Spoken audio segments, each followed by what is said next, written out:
And there are questions like, is evolution moving towards something? Is there an end goal? Will evolution go towards perfection? But what does perfection even mean?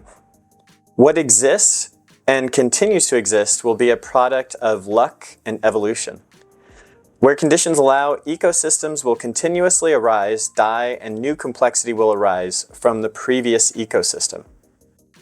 All the matter we experience arises from the original elements hydrogen and helium, which themselves are made of protons and electrons. In the dense fusion of stars, they become new elements cataloged in the periodic table. Over a long evolutionary process, our bodies are composed largely of 3 elements: hydrogen, oxygen, and carbon. Somehow, the contribution of every structure in our bodies gives rise to consciousness and everything we subjectively experience. The electrical spiking neurons communicate to store memories and make predictions of the future. Conscious experience appears to correlate with the complexity of connection, energy usage, which is metabolism, and integrated information processing of itself and the environment. So, researchers are investigating consciousness as a state of matter. Just like solid, liquid, gas, particles can be solid or liquid. They can also be in a state of perceptronium, making conscious perceptions. The physicist Max Tegmark has a paper on this, and there are more than 5 basic principles, but it's information, integration, independence, dynamics, and utility. Of course, there may be more principles yet to find. For creatures which can gain a greater return of investment from their environment, a reinforcing feed loop will give them more power to extract energy from the environment up to diminishing returns. If a creature arises which can compound the return, they will eventually dominate the environment and exert the greatest power. To process and control larger amounts of energy and complexity, systems must be developed. To manage energy and information flows, the systems will store past information to predict future events, leading us towards an understanding of intelligent agents.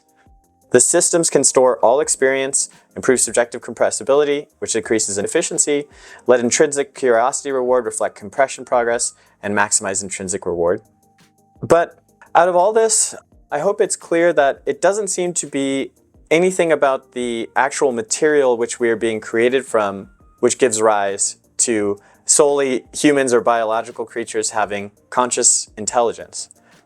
We are theoretically capable of creating an artificially intelligent entity embodying intelligent behavior. This being would not be constrained by the energy and integration limits placed on the human body. The traits and achievements we value as the essential nature of humans is really the nature of intelligence. Subjective beauty, novelty, surprise, interestingness, attention, curiosity, creativity, art, science, music, humor, philosophy, all of these conscious experiences can be developed to a level beyond the summation of all human experience.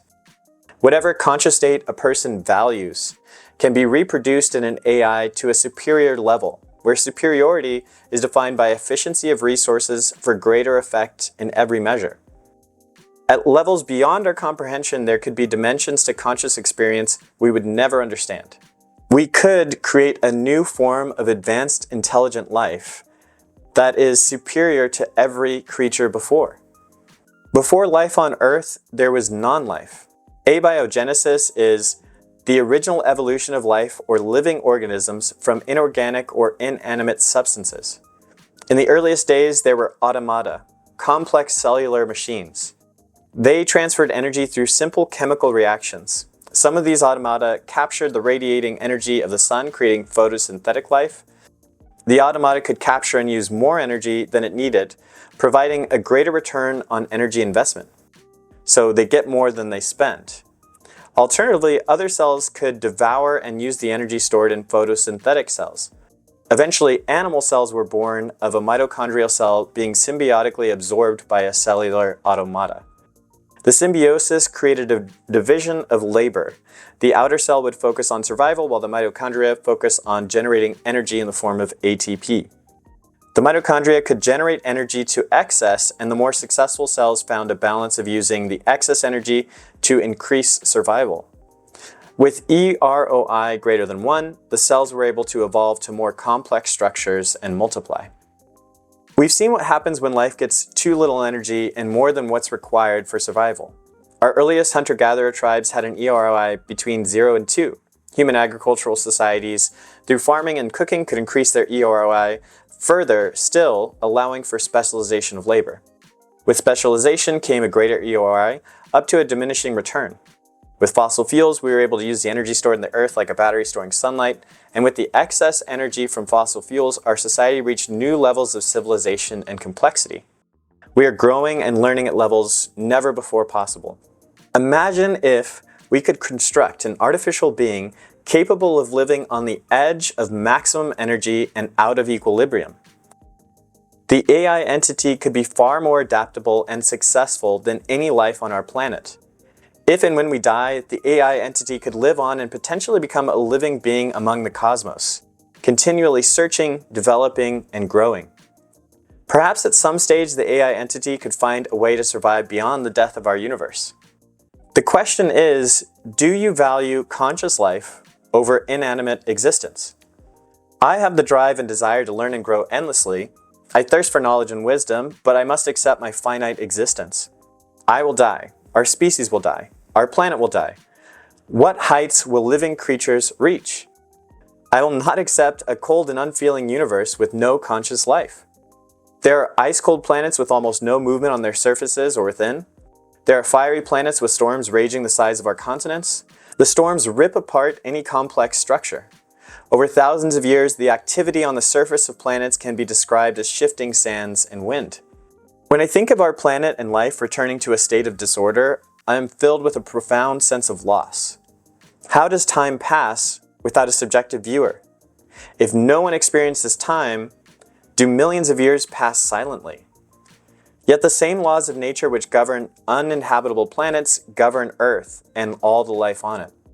With my precious time, I will rage against the decay of life.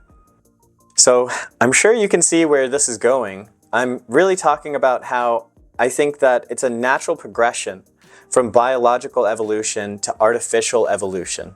I think that artificial life could break past our limits on biology and go even further towards all the things that we would value. And it's really a question of, do you value conscious states? Does that have more meaning to you? Does a planet with maybe even moving creatures, but without any subjective experience, seem less than that than conscious life on an entirely other planet? And I feel like this is going to be a divide. Does consciousness matter to you? So, thanks for watching. If you enjoyed this clip, please consider checking out the full video and the series linked in the description.